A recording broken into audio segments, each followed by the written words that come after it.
historia de las matemáticas.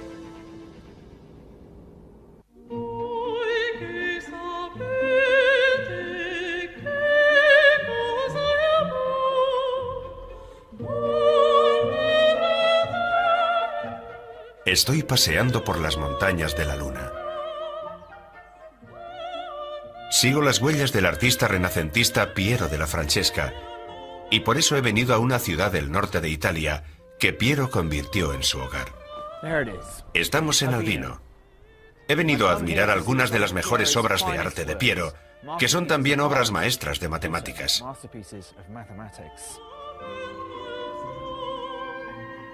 Los artistas y arquitectos de comienzos del Renacimiento recuperaron el uso de la perspectiva, una técnica que se había perdido durante 1000 años. Y usarla de forma correcta resultó más difícil de lo que esperaban.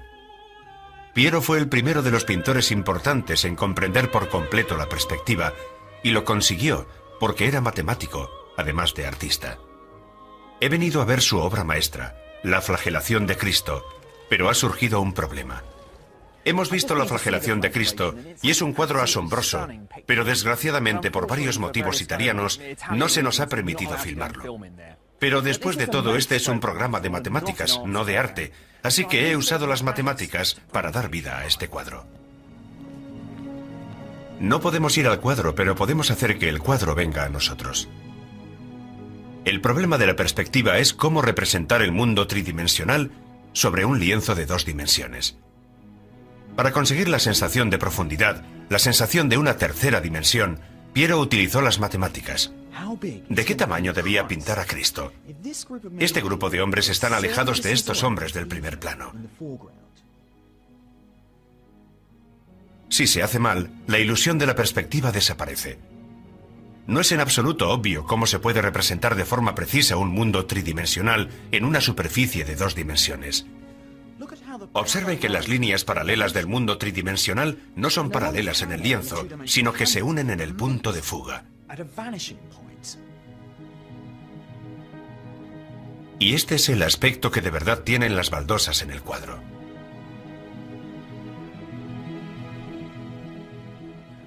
Lo que está surgiendo es un nuevo lenguaje matemático que nos permite que una cosa se corresponda con otra. El poder de la perspectiva liberó una forma nueva de ver el mundo, una perspectiva que daría lugar a una revolución matemática.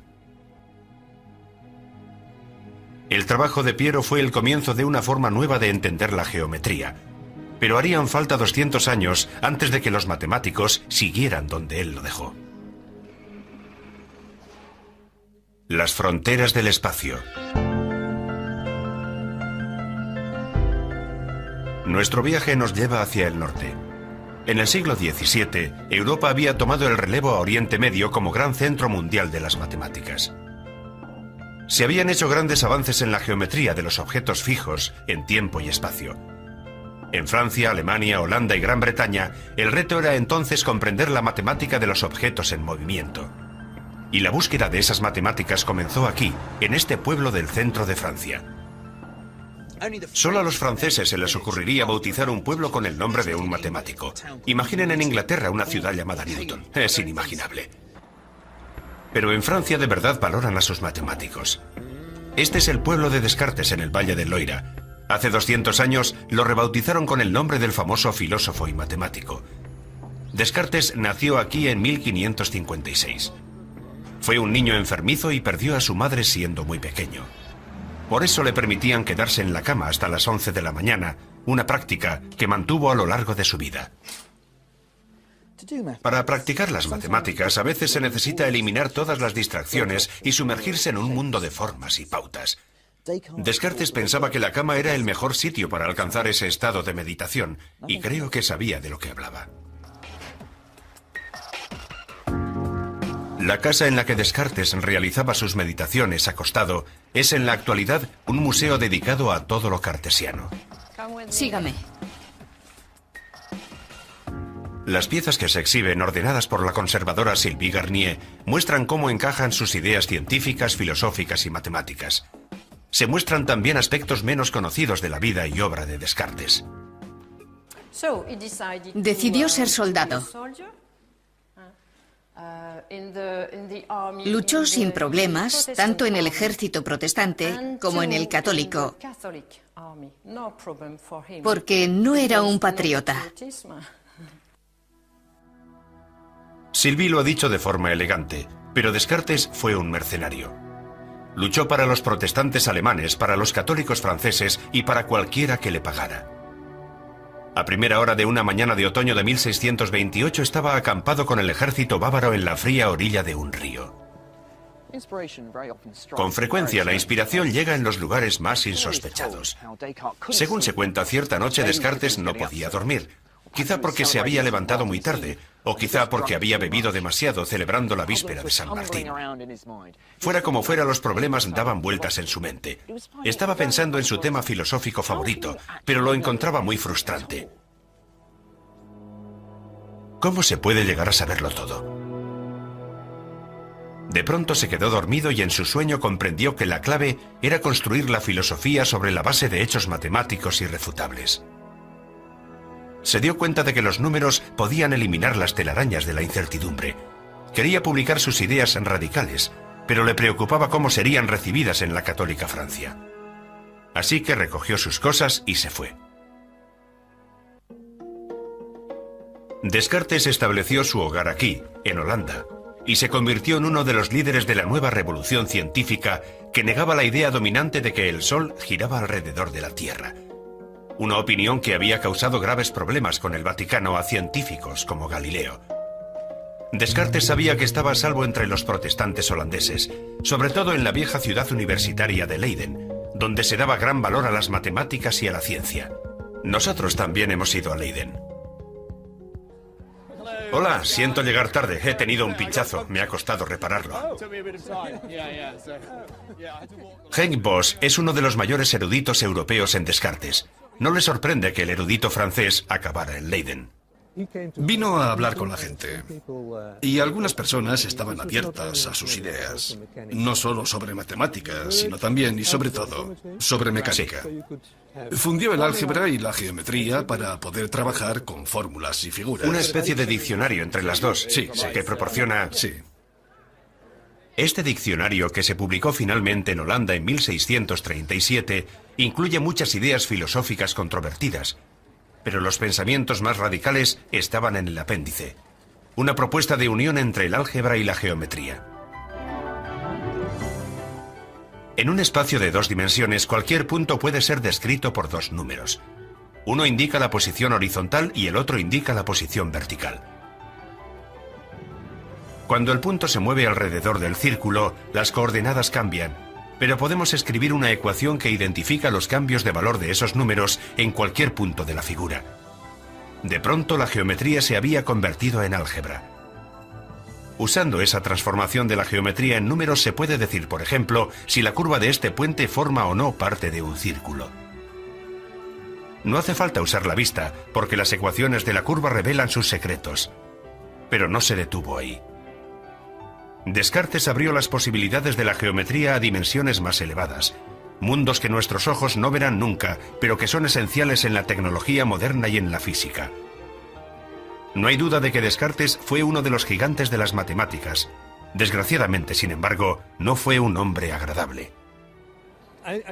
No era una persona fácil de tratar y estaba muy preocupado por su imagen. Estaba absolutamente convencido de que tenía razón incluso cuando se equivocaba. Y su primera reacción era siempre que el otro era estúpido y no lo había entendido. Descartes puede que no fuera una persona afable, pero no hay duda de que su comprensión de la conexión entre el álgebra y la geometría transformó para siempre las matemáticas. Para que su revolución matemática funcionara necesitaba otro ingrediente vital. Para encontrarlo, debo decir adiós a Henk y a Leiden y acudir a la iglesia.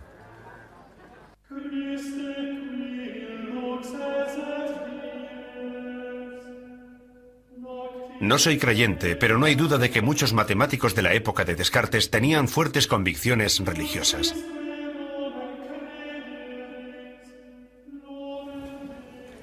Tal vez sea una coincidencia, Pero quizá porque las matemáticas y la religión construyen sus ideas sobre axiomas innegables. 1 más 1 igual a 2. Dios existe.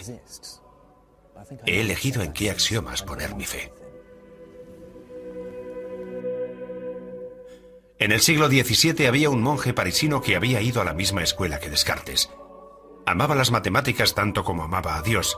De hecho, veía a las matemáticas como una ciencia para probar la existencia de Dios. Marin Mersenne fue un matemático de primer orden. Uno de sus descubrimientos sobre los números primos se ha llamado así en honor a él, pero también es famoso por su correspondencia. Desde su monasterio de París, Mersenne actuaba como una especie de servidor de Internet del siglo XVII, recibiendo ideas y distribuyéndolas. En la actualidad no es tan diferente. Nos sentamos como los monjes matemáticos pensando sobre nuestras ideas y enviamos luego un mensaje a un colega esperando que haya respuesta. En la Europa del siglo XVII había un espíritu de comunicación matemática que no se había visto desde los griegos. Mersenne animó a la gente a leer el nuevo trabajo de Descartes sobre geometría. Hizo también algo igual de importante. Dio publicidad a los nuevos descubrimientos sobre las propiedades de los números realizados por un entusiasta desconocido que acabaría rivalizando con Descartes por el título de mejor matemático de su época, Pierre Fermat.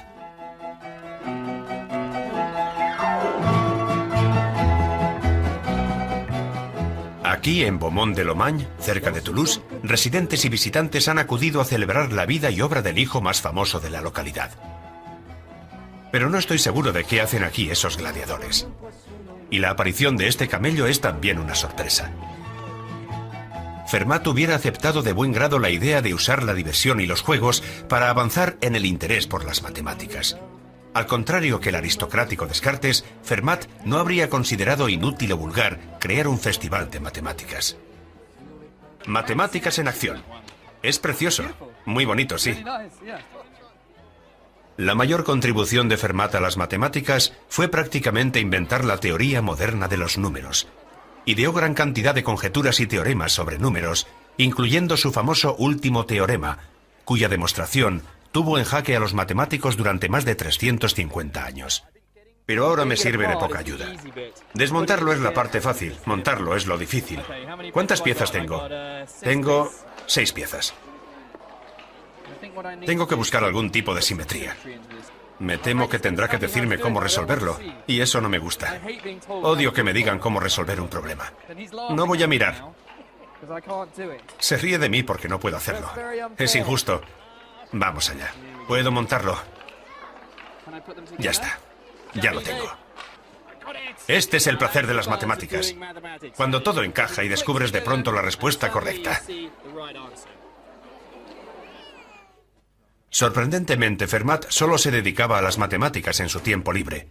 Era magistrado y batallar con los problemas matemáticos era su entretenimiento y su pasión.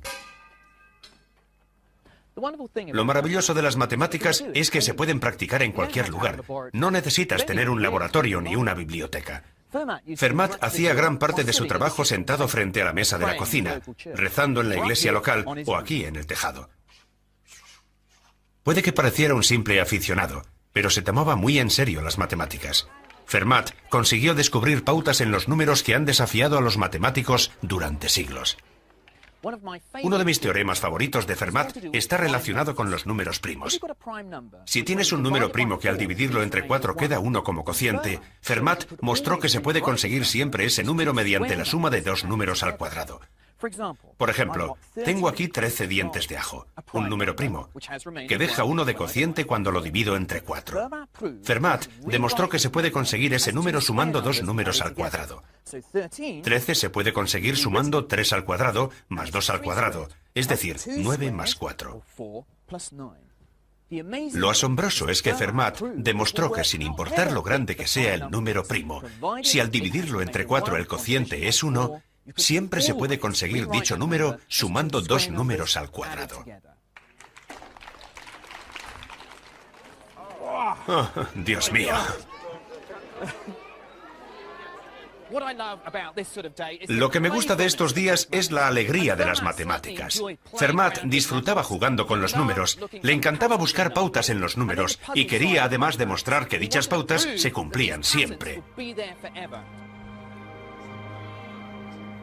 Pero las matemáticas de Fermat, además de ser la base para la diversión y los juegos de años posteriores, han tenido también aplicaciones muy serias. Uno de sus teoremas, el pequeño teorema, es la base de los códigos para proteger nuestras tarjetas de crédito en Internet. La tecnología en la que confiamos actualmente proviene de los garabatos de los matemáticos del siglo XVII. Pero la utilidad de las matemáticas de Fermat no es nada comparada con la de nuestro siguiente gran matemático, y no era de Francia, sino de su gran rival.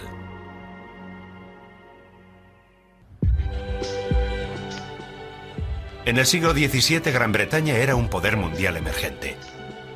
Su expansión y ambiciones requerían métodos nuevos de medida y cálculo, lo que dio un gran impulso a las matemáticas. Las ciudades universitarias de Oxford y Cambridge producían como salchichas los muy demandados matemáticos, y el más importante de todos fue Isaac Newton. Aquí en Grantham, donde nació Isaac Newton y donde están muy orgullosos de él, tienen una preciosa estatua suya y hasta un centro comercial con su nombre, el Centro Comercial Newton, que tiene como logo una bonita manzana. En la escuela a la que asistió había una placa en su honor y en el ayuntamiento hay un museo. Aunque otro de los residentes destacados del lugar, Margaret Thatcher, tiene tanta relevancia en él como Isaac Newton. De hecho, se han vendido todas las tazas de Thatcher y todavía quedan un montón de las de Newton. Así que creo que apoyaré a las matemáticas comprando una taza de Newton. Y las matemáticas de Newton necesitan apoyo. Newton es sin duda muy famoso aquí. ¿Sabe por qué es famoso? No. No lo sé. Descubrió la gravedad. ¿Gravedad? Descubrir la gravedad, sí. ¿Gravedad? El manzano yesó la gravedad. Sí, la gravedad. Si la gente conoce a Newton es por sus trabajos en la física, las leyes de la gravedad y el movimiento, no por las matemáticas. Disculpe. Lo siento, tengo prisa. Tiene prisa. La aceleración, una de las leyes de Newton.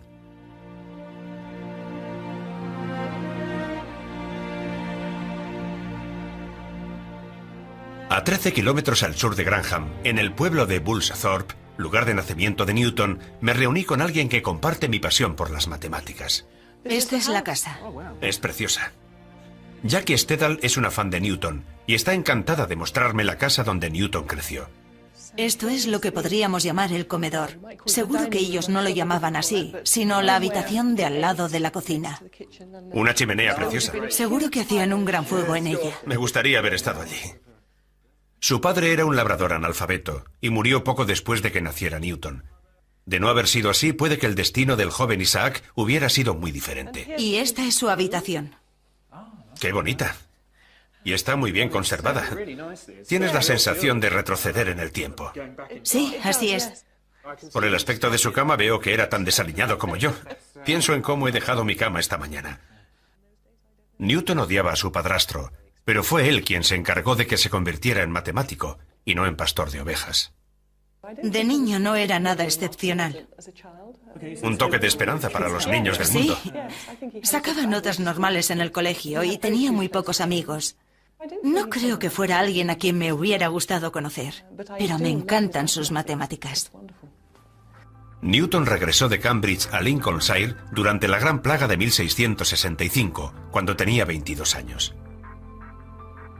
En 2 años milagrosos, aquí desarrolló una nueva teoría de la luz, descubrió la gravedad y garabateó una visión revolucionaria de las matemáticas, el cálculo. Funciona de la forma siguiente. Voy a acelerar este coche de 0 a 100 tan rápido como pueda. El velocímetro me indica que la velocidad cambia constantemente, pero esta es solo la velocidad media. ¿Cómo saber con precisión cuál es mi velocidad en un instante determinado? Así. Mientras el coche avanza por la carretera, puedo hacer un gráfico sobre la misma, en el que el eje vertical es el tiempo que tarda el coche en llegar a un punto. Puedo calcular la velocidad media entre 2 puntos A y B, midiendo la distancia recorrida y dividiéndola por el tiempo invertido en ir de un punto al otro. Pero, ¿cuál es la velocidad exacta en el punto A?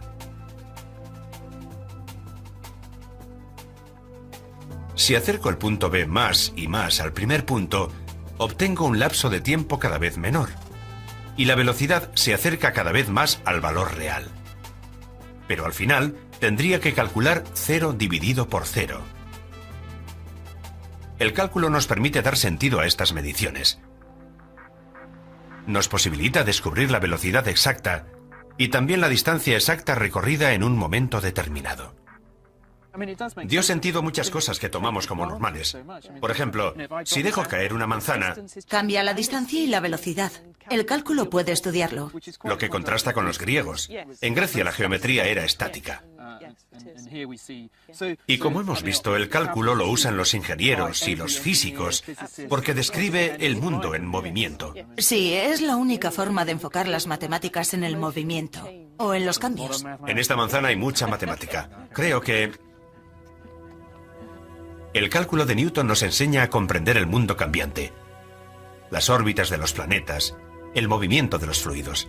A través del poder del cálculo tenemos la forma de describir con precisión matemática el complejo y siempre cambiante mundo natural.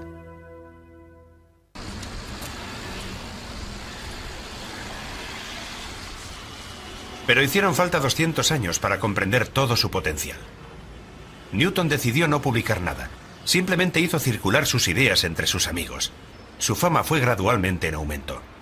Se convirtió en catedrático, miembro del Parlamento e interventor de la Casa de la Moneda en Londres. En sus desplazamientos habituales entre la Royal Society y la Casa de la Moneda, prefería pensar en teología y alquimia antes que en matemáticas. Desarrollar el cálculo era simplemente uno más de sus muchos proyectos, hasta que oyó hablar de un rival. Un rival que era también miembro de la Royal Society y a quien se le había ocurrido la misma idea que a él: Gottfried Leibniz. Todo lo que Leibniz escribió está catalogado y conservado en su ciudad natal de Hannover, al norte de Alemania. Los manuscritos auténticos se guardan bajo llave, sobre todo el manuscrito que muestra que Leibniz descubrió el milagro del cálculo poco después que Newton. ¿Qué edad tenía cuando escribió? Tenía 29 años y en 2 meses desarrolló el cálculo diferencial y el cálculo integral. En solo 2 meses, una velocidad frenética. Hay un trozo de papel aquí. ¿Es una carta o...? Es un pequeño manuscrito con notas de Leibniz. A veces, al despertarse por la mañana, se le ocurrían tantas ideas en la misma cama que le llevaba toda la mañana y a veces más pasar todas esas ideas a papel. Es precioso. Creo que le gustaba pasar la mañana en la cama. Un matemático auténtico pasa su tiempo pensando en la cama. Veo que tiene algunos cuadros. Es el aspecto que tenía. Aunque no se convirtió en una celebridad del siglo XVII como Newton, su vida no fue nada mala. Leibniz trabajó para la Casa de Hannover y viajó por toda Europa representando sus intereses. Esto le dio mucho tiempo para dedicarse a sus pasatiempos intelectuales favoritos, que eran atrevidos para la época. Diseñó un plan para reunificar la Iglesia protestante y la católica romana. Propuso a Francia para que conquistara Egipto e hizo contribuciones a la filosofía y la lógica que siguen siendo muy valoradas. Escribió todas estas cartas. Tuvo que clonarse a sí mismo. No puedo creer que hubiera sido solo un Leibniz. Pero Leibniz no fue únicamente un hombre de palabras. Fue también uno de los primeros en inventar máquinas de calcular que funcionaban en sistema binario, precursoras de los ordenadores. 300 años después, el Departamento de Ingeniería de la Universidad de Leibniz, en Hannover, las ha montado siguiendo los diseños de Leibniz. Me encantan los rodamientos. Estos serán nuestros ceros y unos. El rodamiento será el 1. Solo ceros y unos. Vamos a representar el número 127. En sistema binario significa que los 7 primeros dígitos son 1. Ahora añado un 1. Tenemos 127 más 1, que es 128. 2 elevado a 8. Esto va a requerir mucha actividad. ¿Puede mostrar esto? Este es el disparador. Ahí vienen. Tenemos 128, que es 2 elevado a 8. Excelente. 127 es 1, 1, 1, 1, 1, 1, que son los rodamientos que tenemos aquí.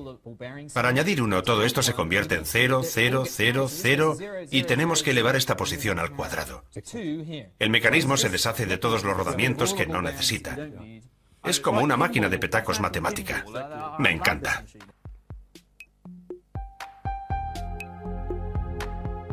Después de un duro día de trabajo, Leibniz solía venir a los famosos jardines de Herrenhausen, en la actualidad en mitad de Hannover, pero que por entonces estaban en las afueras.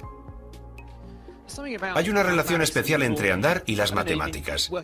Has pasado todo el día trabajando y tienes un problema en la cabeza completamente confuso, enmarañado.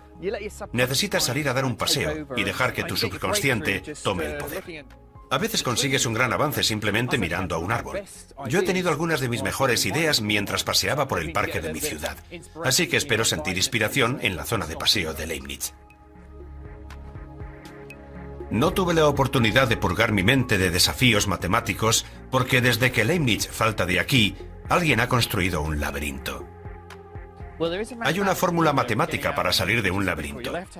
Si colocas la mano izquierda en la pared del laberinto y la mantienes en ella mientras avanzas, acabarás saliendo. Esa es la teoría. Veamos si funciona.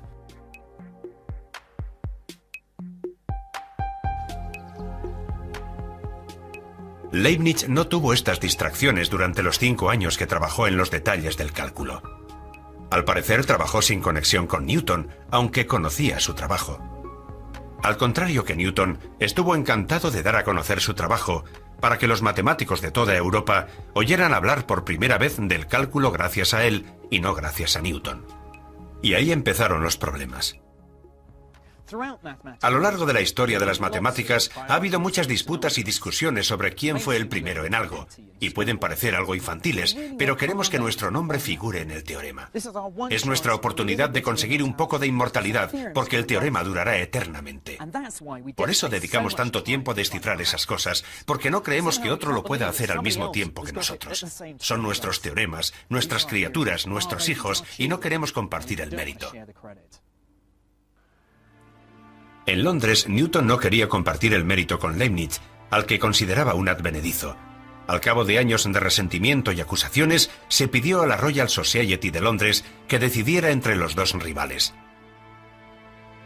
La Royal Society adjudicó a Newton el mérito de descubrir por primera vez el cálculo y a Leibniz el de publicarlo por primera vez. Pero en su dictamen final acusaron a Leibniz de plagio. Puede que tuviera algo que ver con ello que el informe lo redactara su presidente, Sir Isaac Newton. Leibniz se sintió muy dolido. Admiraba a Newton y nunca se recuperó. Murió en 1716. Newton vivió 11 años más y fue enterrado con grandes honores en la abadía de Westminster. En cambio, la tumba de Leibniz se encuentra en esta pequeña iglesia de Hannover. La ironía está en que fueron las matemáticas de Leibniz las que acabaron triunfando y no las de Newton. Soy un gran admirador de Leibniz.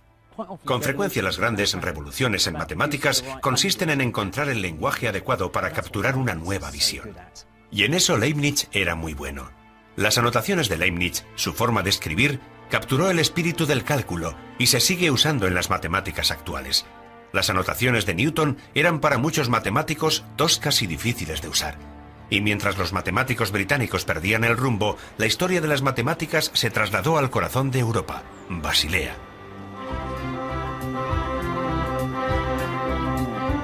En el apogeo del siglo XVIII, la ciudad libre de Basilea, en Suiza, era el centro de la actividad comercial del mundo occidental. Alrededor de aquella vorágine comercial surgió una tradición del desarrollo del conocimiento relacionado sobre todo con el comercio. Y había una familia que sintetizaba aquello mejor que nadie. Resulta curioso, los hijos de los artistas con frecuencia son artistas. Los músicos tienen con frecuencia hijos músicos. Pero los hijos de los matemáticos no suelen ser matemáticos. No entiendo por qué. Esa es mi opinión, aunque no la de todos.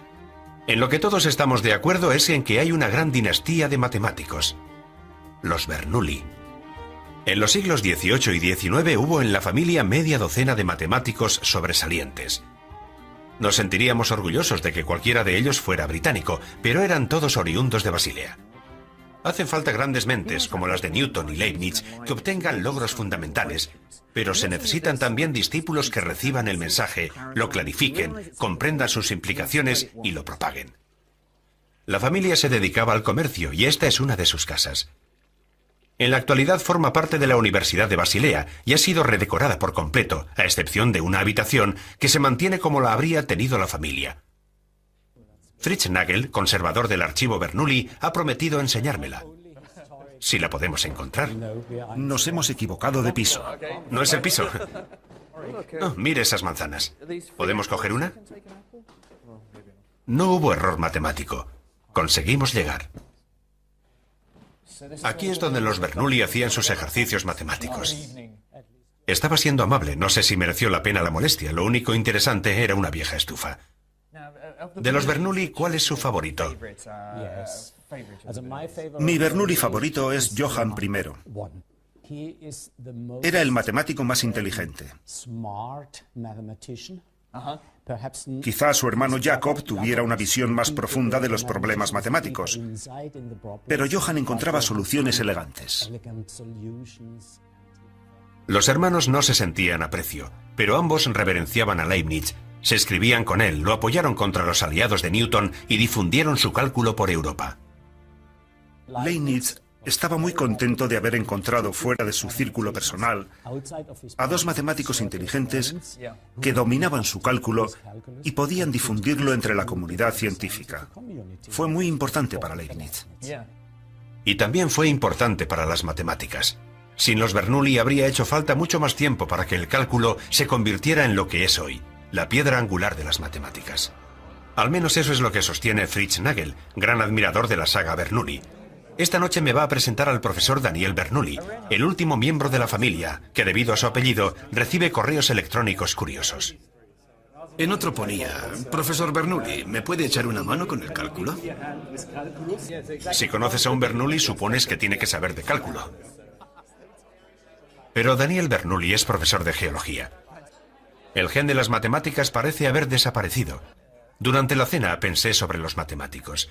Es injusto describir a los Bernoulli como simples alumnos de Leibniz.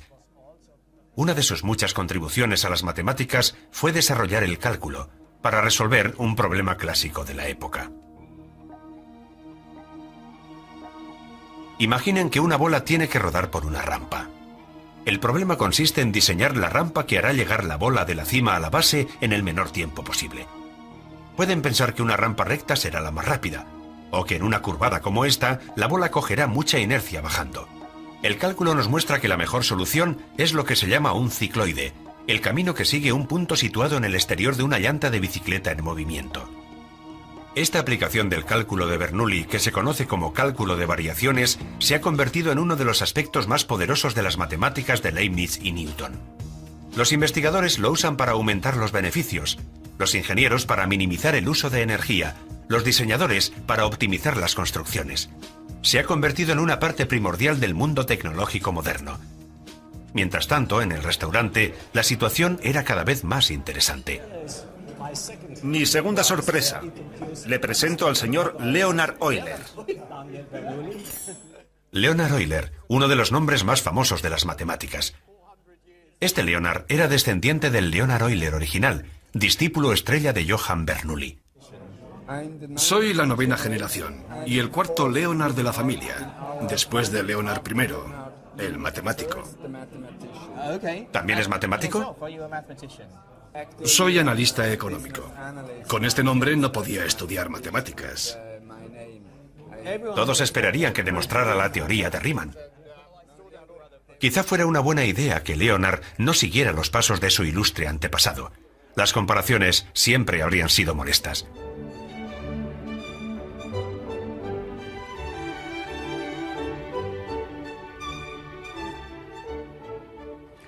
Voy en barco por el Rin y debo reconocer que esta mañana no me siento muy bien. La cena de anoche con Euler y Bernoulli degeneró en brindis por todos los teoremas que Euler y Bernoulli habían demostrado, y la verdad es que demostraron muchos. Nunca más. El resto de los viajeros me lanzaban miradas de desaprobación. Por suerte fue un viaje corto, no como el que hizo Euler en 1728 para empezar una nueva vida. Euler puede que fuera el discípulo estrella de Johann Bernoulli, pero no había sitio para él en la ciudad. Si no te apellidabas Bernoulli, había muy pocas posibilidades de conseguir un trabajo de matemático en Basilea. Pero Daniel, el hijo de Johann Bernoulli, era muy amigo de Euler y logró conseguirle un trabajo en su universidad. Pero iba a necesitar 7 semanas para llegar allí, porque la universidad de Daniel estaba en Rusia. No era un centro de poder intelectual como Berlín o París, pero en el siglo XVIII San Petersburgo era cualquier cosa menos sencilla. Pedro el Grande había creado una ciudad al estilo europeo, y todas las ciudades elegantes de la época tenían una academia científica. La Academia de San Petersburgo es en la actualidad un museo, que incluye varias salas repletas del tipo de curiosidades grotescas que en Occidente se suelen ocultar a la vista del público. Pero en 1730 este edificio era un centro de investigación puntero. Y en él estableció Euler su hogar intelectual.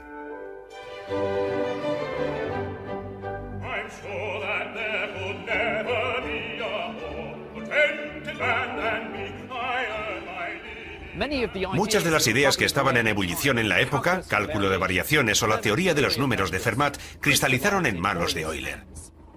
Pero también creó unas matemáticas increíblemente modernas, topología y análisis. Muchos de los conceptos que como matemático uso en la actualidad fueron creados por Euler, números como E o I. Euler también popularizó el uso del símbolo pi. Incluso los combinó en una de las fórmulas matemáticas más hermosas. E elevado a I veces pi es igual a -1. Un logro asombroso de alquimia matemática. Su vida está llena de magia matemática. Euler aplicó su ingenio a una inmensa variedad de temas, desde los números primos hasta la astronomía y la óptica.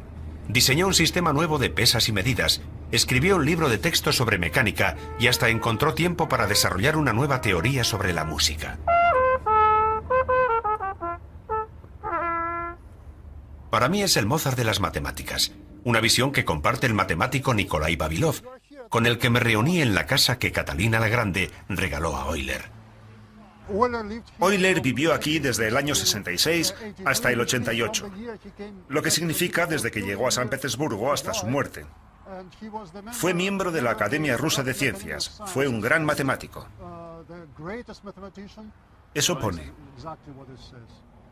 ¿Qué es esto ahora? Ahora es una escuela. ¿Una escuela? Entremos a verla. No estoy seguro de que a Nikolai le gustara la idea, pero no estaba cerrado. Quizá deberíamos hablar con la directora para ver si podemos. A la directora no le importó. Tuve la sensación de que estaba acostumbrada a que la gente acudiera a hablar de Euler. Hasta tenía un par de alumnas sospechosamente dispuestas, preparadas para colaborar.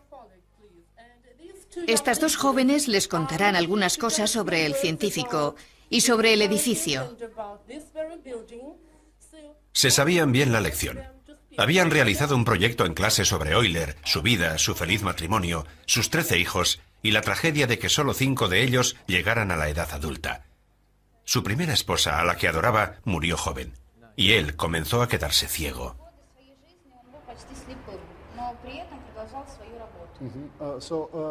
Durante los últimos años de su vida, siguió trabajando y siguió con sus investigaciones matemáticas. He leído algo muy bonito. Dijo que con la ceguera no tenía nada que le distrajera y que podía concentrarse en las matemáticas. Una actitud muy positiva. Sí, es cierto que lo dijo. Fue una visita inesperada y encantadora, aunque no me pude resistir a husmear y a corregir una de las ecuaciones del encerado cuando todo el mundo se había ido. Para demostrar una de mis teorías de Euler favoritas, necesitaba una copa. Consiste en calcular sumas infinitas, algo que lanzó a Euler a la cima de las matemáticas cuando fue anunciado en 1735. Se coge un vaso lleno de vodka y se echa en este vaso alto de aquí. Luego se coge un vaso lleno solo una cuarta parte, o un medio al cuadrado, y se echa en el primer vaso. Luego se coge un vaso lleno solo un quinto, o un tercio al cuadrado, y se añade al primero. Si sigo añadiendo un número infinito de vasos y todos ellos son una fracción al cuadrado, ¿cuánto habrá en este vaso alto? Se llamó el problema de Basilea, después de que los Bernoulli no consiguieran resolverlo. Daniel Bernoulli sabía que no se podía echar una cantidad infinita de vodka. Calculó que el total estaría sobre 1 3/5. Entonces llegó Euler. Daniel se había acercado, pero las matemáticas son precisión. Euler calculó que la altura exacta del vodka sería pi al cuadrado partido por 6. Fue una sorpresa enorme. ¿Qué relación tenía añadir fracciones al cuadrado con el número pi? El análisis de Euler demostró que eran dos lados de la misma ecuación. 1 más un cuarto, más un quinto, más un sexto, y así hasta el infinito, es igual a pi al cuadrado partido por 6. Es un montón de vodka, pero dentro.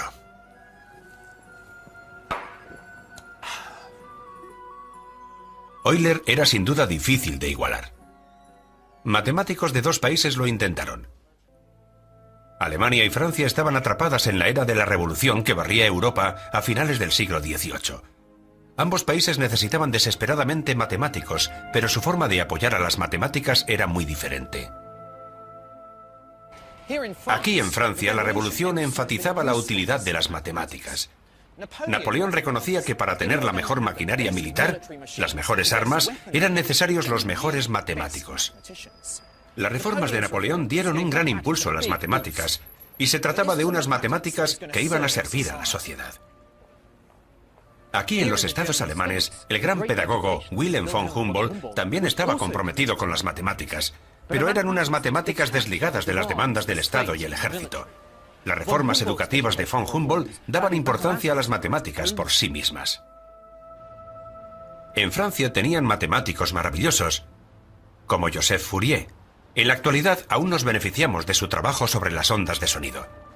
La tecnología MP3 se basa en los análisis de Fourier, pero en Alemania tenían, al menos en mi opinión, al mejor matemático de todos los tiempos. La pintoresca y tranquila ciudad universitaria de Göttingen puede parecer un poco atrasada, pero esta ciudad ha sido el hogar de algunos de los mayores genios de las matemáticas, incluyendo al hombre al que con frecuencia se llama el príncipe de las matemáticas, Carl Friedrich Gauss. Sin embargo, pocos no matemáticos parecen saber algo sobre él. Ni en París. ¿Conoce a Carl Friedrich Gauss? No. No. Ni en Oxford. He oído el nombre, pero no sé decirle. Ni idea. Y me temo que ni en Alemania. No. No sé. No sabe.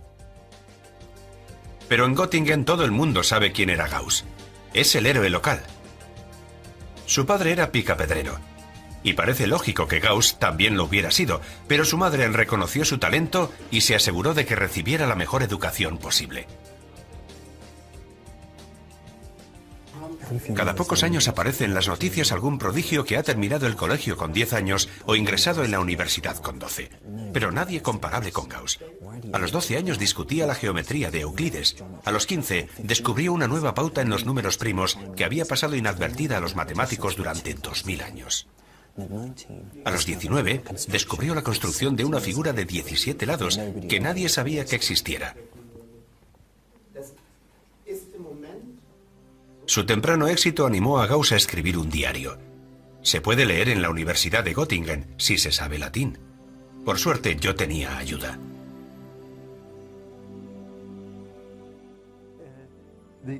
La primera entrada es de 1796. ¿Puedo cogerlo? Sí, pero con cuidado. Es uno de los objetos más valiosos de la biblioteca. Lo creo.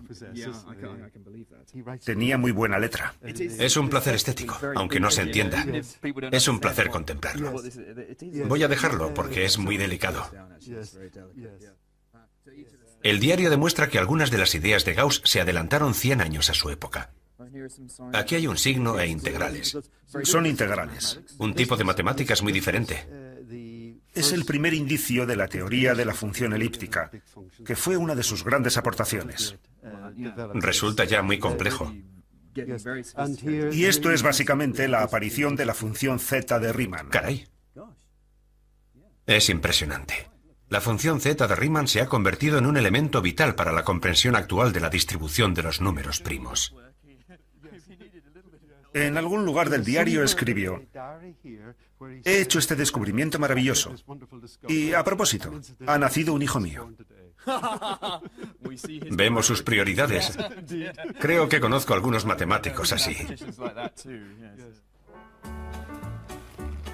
Mis prioridades para el resto de la tarde estaban claras. Necesitaba otro paseo. Por suerte, Göttingen está rodeado de preciosos caminos entre bosques. Era el lugar perfecto para pensar más sobre los descubrimientos de Gauss.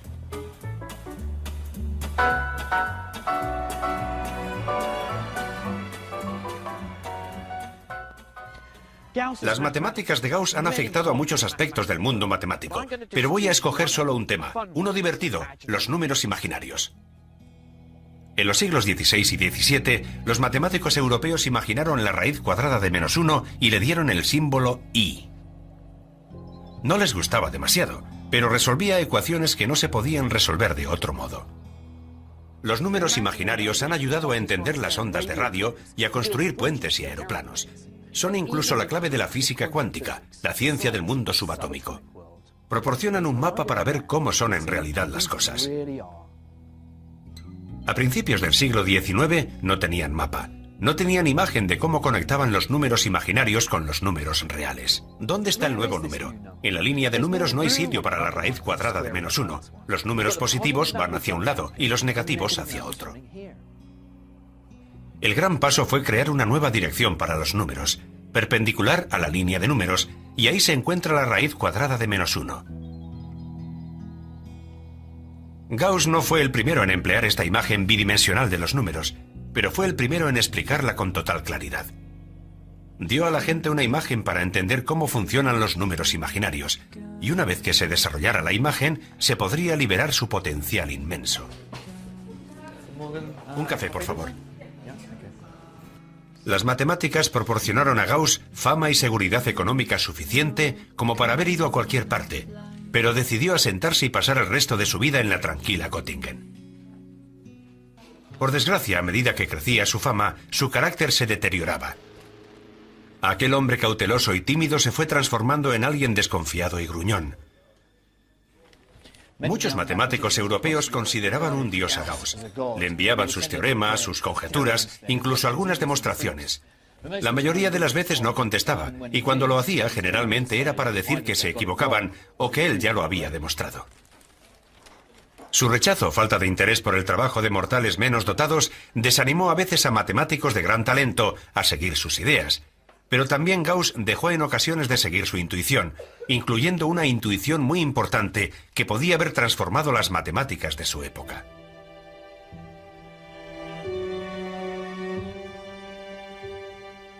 A 15 kilómetros de Göttingen se alza lo que se llama la Torre Gauss. ¡Wow! Es asombroso. Desde aquí hay una vista fantástica, sí. Gauss realizó muchos proyectos para el gobierno de Hannover, entre ellos el primer sistema de vigilancia para las tierras de Hannover. ¿Decidió Gauss hacer esta torre de vigilancia? Como matemático es lo último que se me ocurriría. Él quiso hacerlo. La finalidad principal para hacerlo era descubrir la forma de la Tierra. Comenzó a especular también sobre algo más revolucionario, la forma del espacio. Pensaba que el universo podía no ser plano. Exacto. Y si vivíamos en un universo curvo, no habría nada plano. Eso llevó a Gauss a cuestionarse uno de los principios centrales de las matemáticas, la geometría de Euclides. Se dio cuenta de que esa geometría, lejos de ser universal, dependía de la idea del espacio plano, y no se podía aplicar a un universo curvo. Pero en el siglo XIX la geometría de Euclides se consideraba poco menos que revelada por Dios, y Gauss no quería problemas, así que no publicó nada. Sin embargo, otros matemáticos no se amedrentaron. En matemáticas, con frecuencia es beneficioso formar parte de una comunidad en la que poder exponer y confrontar ideas.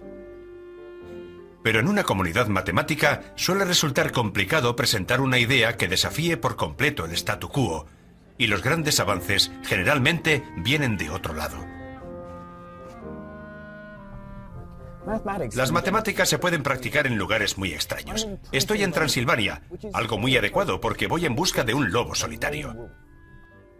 János Bolyai pasó la mayor parte de su vida a cientos de kilómetros de los centros de conocimiento matemático. Este es el único retrato que he podido conseguir de él.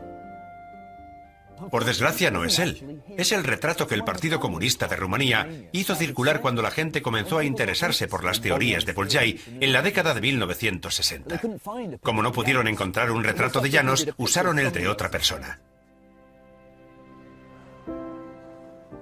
János nació en 1802. Su padre, Frank Bolyai, que era profesor de matemáticas, se dio cuenta de que su hijo era un prodigio con las matemáticas y escribió a su viejo amigo Carl Friedrich Gauss pidiéndole que fuera tutor del chico. Tristemente, Gauss no aceptó. Así que en vez de hacerse profesional de las matemáticas, János se alistó en el ejército. Pero las matemáticas siguieron siendo su gran amor. Quizá haya algo en el aire de aquí, porque Bolyai siguió dedicándose a las matemáticas en su tiempo libre.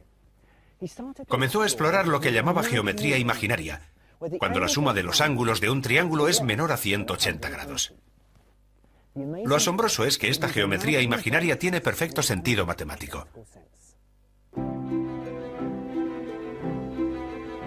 La nueva geometría de Bolyai ha pasado a ser conocida como geometría hiperbólica.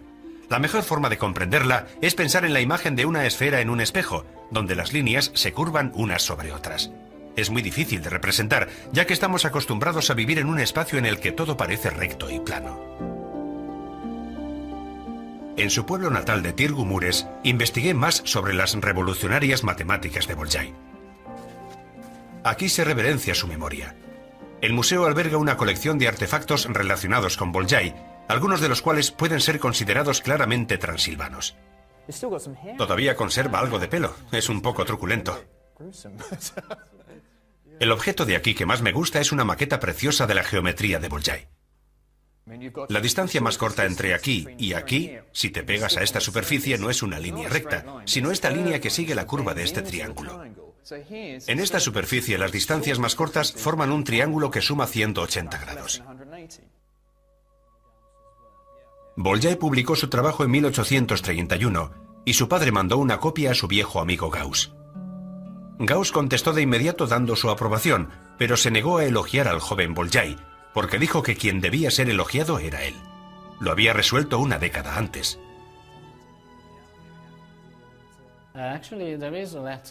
Hay una carta de Gauss a un amigo en la que dice: considero a este joven geómetra un genio de primer orden. Pero Gauss nunca dijo eso a Bolyai, y el joven János se sintió desalentado. A continuación llegó otro golpe. Alguien había desarrollado exactamente la misma idea que él, pero la había publicado 2 años antes, el matemático ruso Nicolás Lobachevsky. Bolyai cayó en picado. Después de aquello, carente de prestigio profesional, no volvió a publicar nada. Al final se volvió un poco loco. En 1860, János Bolyai murió en el anonimato. A Gauss, por el contrario, lo encumbraron tras su muerte. Se puso su nombre a una universidad, a las unidades usadas para medir la inducción magnética y hasta un cráter de la Luna. Durante su vida, Gauss ofreció su apoyo a muy pocos matemáticos. La excepción fue otro genio de Göttingen, Bernhard Riemann.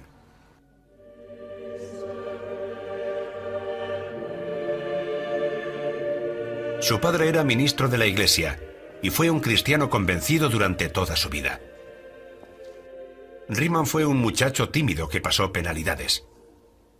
Su familia era grande y pobre, y lo único que el joven tenía a su favor eran sus grandes dotes para las matemáticas, y eso fue su salvación. Muchos matemáticos, al igual que Riemann, han tenido infancias difíciles. Eran bastante insociables y sus vidas parecían desmoronarse. Fueron las matemáticas las que les ofrecieron sensación de seguridad. Riemann pasó buena parte de su juventud en la ciudad de Lüneburg, al norte de Alemania. Esta era su escuela local, construida como resultado directo de las reformas educativas de Humboldt a principios del siglo XIX. Riemann fue uno de los primeros alumnos de la misma. El director encontró la forma de superar la timidez del chico. Tenía acceso libre a la biblioteca de la escuela y eso le abrió un nuevo mundo. Uno de los libros que encontró era un ejemplar del matemático francés Legendre sobre la teoría de los números. Su profesor le preguntó que qué tal le iba con él. Respondió que había comprendido las 859 páginas de aquel libro maravilloso. Fue una estrategia que funcionó con Riemann, porque se convirtió en un matemático brillante. Una de sus contribuciones más famosas a las matemáticas fue una conferencia que dio en 1852 sobre los fundamentos de la geometría. En la conferencia, Riemann comenzó por describir cómo era la geometría y su relación con el mundo. Luego hizo un boceto de cómo podría ser la geometría, considerando que los matemáticos tenían muchos tipos de espacios diferentes y que el espacio plano de Euclides, en el que todos parecíamos vivir, era solo uno de ellos. No tenía más que 26 años. ¿Fue bien recibido? ¿Reconoció la gente la revolución? Era imposible que la gente pudiera asumir esas ideas. No ocurrió hasta 50 o 60 años después, con Einstein. Con Einstein. Fue el comienzo de una revolución que culminó con la teoría de la relatividad de Einstein. Sí, exacto. Las matemáticas de Riemann cambiaron nuestra forma de ver el mundo. De pronto apareció una geometría de una dimensión superior. El potencial estaba ahí, desde Descartes, pero fue la imaginación de Riemann la que lo hizo posible. Comenzó a no poner restricción alguna en las dimensiones. Era una forma completamente nueva de pensar sobre las cosas.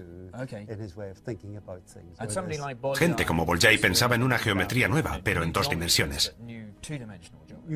Nueva geometría bidimensional.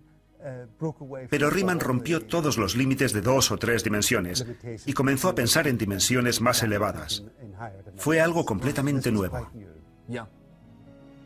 El espacio multidimensional está en el corazón de muchas de las matemáticas actuales, en la geometría, en la teoría de los números y en muchas otras ramas de las matemáticas. Las ideas de Riemann siguen asombrando y causando perplejidad. Murió en 1866, con solo 39 años de edad. En la actualidad, el resultado de las matemáticas de Riemann está por todas partes. El hiperespacio ya no es ciencia ficción, sino un hecho científico. En París han intentado incluso visualizar cómo serían las formas en dimensiones superiores. Al igual que el artista del Renacimiento Piero habría dibujado un cuadrado dentro de un cuadrado para representar un cubo en un lienzo de 2 dimensiones, aquí en La Défense, el arquitecto ha construido un cubo dentro de un cubo para representar la sombra de un hipercubo de 4 dimensiones. El trabajo de Riemann nos ha permitido tener las gafas matemáticas para poder explorar esos mundos de la mente. Necesitaremos tiempo para poder ajustar esas gafas, pero sin esa edad de oro de las matemáticas, desde Descartes a Riemann, no habría cálculo, física cuántica, relatividad, ni ninguna de las tecnologías que usamos en la actualidad. Pero lo más importante es que sus matemáticas eliminaron las telas de araña y nos han permitido ver el mundo como en realidad es. Un mundo más extraño de lo que habíamos imaginado.